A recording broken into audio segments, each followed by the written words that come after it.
Class గుర్తు అన్నది జనసేనకు సంబంధించింది.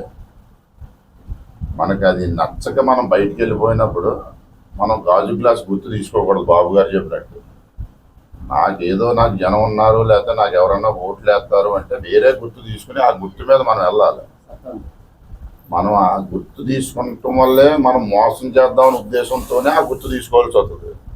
మనకు జనాల్ని మోసం చేద్దామని ఐడియా లేకపోతే ఆ గుర్తు తీసుకోకూడదు. మనకు నచ్చలేదు ఆ పార్టీ, పవన్ కళ్యాణ్ గారి సిద్ధాంతాలు మనకు నచ్చలేదు, మనం వెళ్ళిపోవాలి. బయటికి వెళ్ళిపోయి నాకు ఏదైనా సత్తా ఉంటే నాకు ఈ గుర్తు ఉంది, ఆ గుర్తుకు చేయండి అని చెప్పాలి తప్ప గాజు గ్లాస్ గుర్తు అన్నది జనసేనకు సంబంధించింది. మనకి జనసేన మీద ఇష్టం లేనప్పుడు ఆ గాజు గ్లాస్ గుర్తు తీసుకోకూడదు. ఫస్ట్ అది మోసం చేయడానికి, జనాల్ని నమ్మించడానికి, మోసం చేయడానికి ఉపయోగపడడానికి తీసుకున్న గుర్తే తప్ప ఈరోజు మనం పంచాయతీ ఎలక్షన్లు చేస్తున్నాం. పంచాయతీ ఎలక్షన్లో ఒక వార్డుకు ఒక గుర్తు వస్తుంది. జనాలు తెలియనోడు ఎవడు లేడు.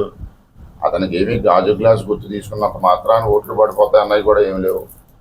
ఎందుకంటే వార్డుకి ఒక గుర్తు వస్తుంది. మన అపోనెంట్ క్యాండిడేట్కి, మనకి ఈ 3వ వార్డులో ఉన్నవాడికి 12వ వార్డులో అదే గుర్తు వస్తుంది. జనాడు ఆ గుర్తుకే వేస్తాడు, ఈ గుర్తుకి ఈడేస్తాడు. డెఫినెట్గా అంత తెలియని వాళ్ళు ఈరోజు ఎవరు లేరు. అలాగే ఈరోజు మనకి ఇప్పుడు ఎమ్మెల్యే అభ్యర్థి జ్యోతినేరు గారికి సైకిల్ ఉన్న దాంట్లో గాజు గ్లాస్ ఉందనుకోండి, మనం సైకిల్కే వేస్తాం, గాజు గ్లాస్కి వెయ్యం అందులో.